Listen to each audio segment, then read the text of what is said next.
What if we told you the Walt Disney Company is sitting on a mega hit script, but they will not make the movie because it features a beautiful woman? That is the real story today, and we're going to share it with you. It turns out that a blockbuster script to a classic movie has been collecting dust because Disney just must eradicate pretty women from silver screens.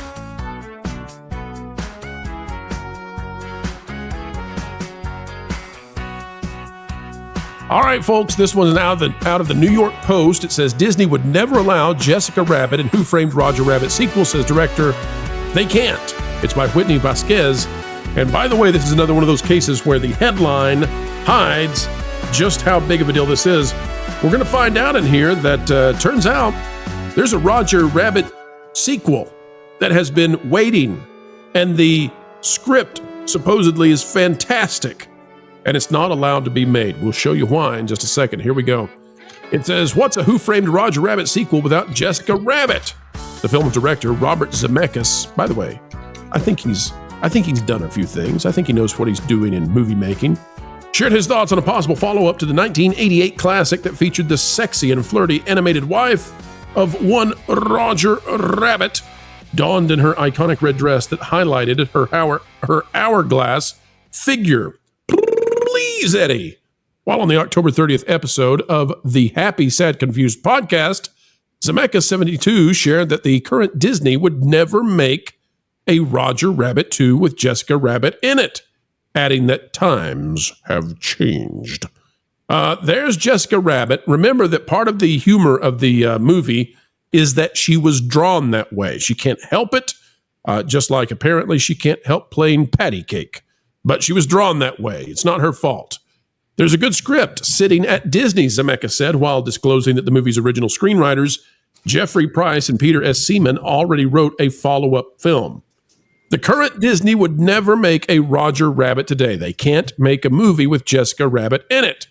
Zemeckis claimed Disney would never go there again, pointing out that the company covered her body up for the Disneyland ride Roger Rabbit's Cartoon Spin Ride in 2021, an update that angered fans.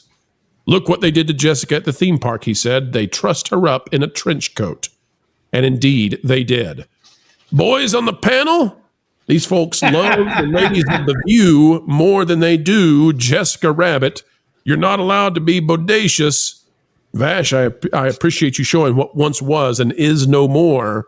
And by the way, that was already, I think, well covered. But Jessica Rabbit not allowed. Panel, what make you of Disney's continuous attack on the female figure? Well, what do you got? I mean, what do you got? Maybe they're mad because they never got credit or royalties for the mini skirt. But I get what you did there. He's talking about Minnie Mouse, folks. I know what he did there. Oh, come on. They'll figure it out. You don't have to tell them.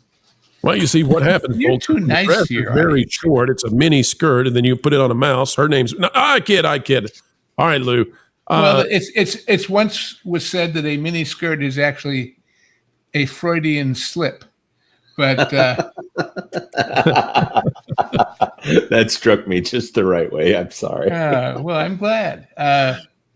But listen, it's only an issue because they are so free with sexual innuendo, as long as it is same-sex innuendo. If they just said none of that because we're a family company, when's the last time they identified that way? I wouldn't be so upset. But I guess Bob has his. I don't know why, since this issue's been around for so long, he got asked about it again. If in the original interview here he volunteered it, it means he's looking for a gig. So that's just the reality of Hollywood. Yeah, I wonder in this. Real quick, just to set the table, Who Framed Roger Rabbit is a classic film. Currently has an 83 on Metacritic from critic reviews, 8.2 out of user ratings, and one might think that perhaps modern day critics, would rate this less than for just the Jessica Rabbit situation. But I just want to put this in context. This is considered to be a real classic. I mean, this is one of the best films of the 80s. Go ahead, Jonas. Yep. He went on the Happy, Sad, Confused podcast and started mentioning old projects specifically so that we would be talking about the project that he's working on now. And part of me doesn't want to mention it for that specific reason. But anyways, he did a movie called Here, which is, I think it has a fixed angle and takes place over the course of something like 100 years. And Tom Hanks and Robin Wright are in it. And they de-age them for parts of the film. And the anyways, film he talks about is Drop Dead. So it's neither here nor there. Yeah, well. That's funny. So he mentioned this, and he also talked about how he would never do a Back to the Future movie at this point, but he would do a Back to the Future musical, which Universal keeps saying no to. Very interesting. So there was a script. The issue that I see here is there is apparently a fantastic script for Hooch Frame Roger Rabbit 2. Which would be a fantastic script for a sequel to a fantastic movie. Right. And Disney no longer has the cover that they used to have. This was a Touchstone movie. This was not a Disney movie. Mm-hmm. So Michael Eisner set up the shell game here to say, no, it's not a Disney movie. It's Touchstone. It will be a little off color. We're going to make some jokes with Jessica Rabbit that are not Disney jokes, even though Disney paid for this whole movie. Patty Kane. Patty. They've got Miramax. They've still got Miramax. They've got Fox. They don't have Miramax anymore, but they do. Folded they sold it. They do have Fox. They don't have Miramax at this point. Let's just say. Right. But right now, the company is in a state where they want anything that could possibly be a win construed as a Disney win because they're headline chasers now. Well, of course, but the big problem about doing a Roger Rabbit movie is Bob Hoskins is dead. Right. It would have to be set with a different, John Leguizamo. Oh my! The guy who plays Roger, though, the voice actor behind Roger Rabbit, still, can do the voice just fine. Yeah. So there's a way to do it. I don't know what's in the sequel script, but I just think it's a real shame that you do. I do. Vash, the floor is yours, sir. What is in this sequel script? Share, please. Absolutely. This was such a cool idea. So this was back in the early 90s, right? That's really important to key off here because there's a lot of stuff going on with the Walt Disney Company in the early 90s, like the creation of Disneyland Paris, for example. We'll get back to that in a moment. But the sequel script was Toontown eventually was going to be bulldozed. Unfortunately, the whole idea for the freeways and so forth, I don't know if that was the exact plan, but it was... Pause for just a minute. Oh, go ahead. I want the audience to understand something. I feel like you've been waiting your entire life for this moment. Vash. Because I love this movie. This is like the one movie that I desperately wanted to see. So the idea was that, yes, Toontown was going to be bulldozed. It was going to be destroyed. And Roger and your lead character, what was the name of the lead detective? Eddie Valiant. Eddie Valiant. They have to go out and find a new home for the Toons. And eventually they come upon Walt Disney, who is making his park in Disneyland. And Walt eventually grants them the rights to actually build a Toontown behind the park. Where were they actually going to film these scenes? Well, there was a new park in Paris that looked surprisingly like Disneyland that they were actually going to film on the construction site in order to film those specific sequences. The cool thing was it was going to have this kind of synergistic moment because at the same time, Toontown, the actual land of Disneyland, was going to be opened as well. So the idea was, hey, the Toons have been back there this whole time, and now for the first time we're letting you back there to see the Toons. But the whole premise was finding a new plot for Toontown, and there's plenty of hijinks that Eddie Valiant and Roger Rabbit actually get into.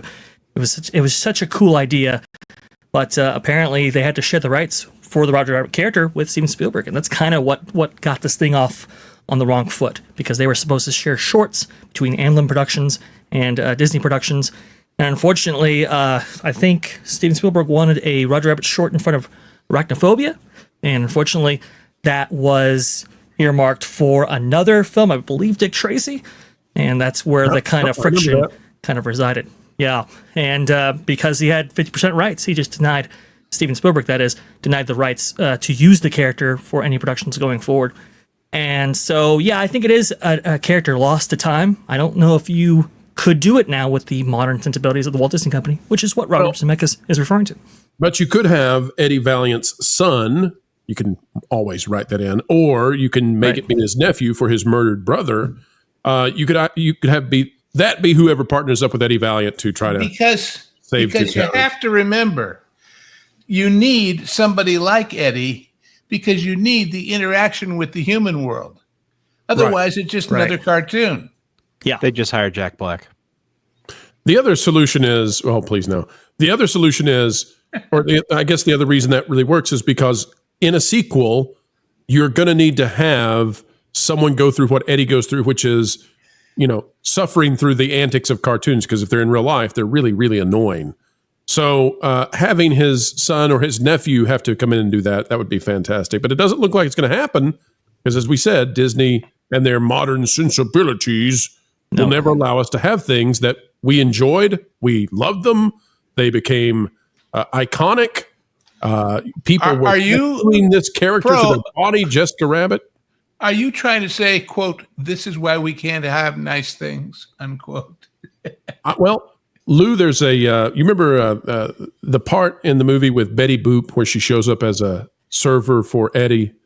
Yeah. I think she has some quotes in there that folks should go check out because she's got some comments about how it's getting hard for black and white cartoons these days. It's getting hard for cartoons of a feminine figure these days. Jessica Rabbit has been Betty Booped. That's what I'm saying. All right, man, any thoughts on that? I was going to say that you hear about movies, hey, this is a great script, it's one of the best scripts I ever had, nobody's going to make it. But at the same time, you also hear people talk and swear up and down that, the script for Superman 4 was the best script I ever read, and that's not what ended up on the screen. So, maybe it's for the best that we don't get a sequel to Roger Rabbit. Maybe it would have been for the best that we don't get a sequel to a lot of things we have gotten sequels to. I'm of the opinion on general principles, there's too damn many sequels anyway. Come up with something stand alone as an iconic film. So, but for a studio to say no, we're not going to do that, is in defiance of their usual policy, which is a sequel of a hit is safer because it's already been.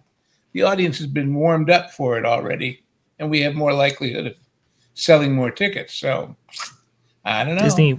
Disney wanted to franchise that film so bad. I mean, they wanted to develop so many different projects for that specific, what was an emerging franchise for them.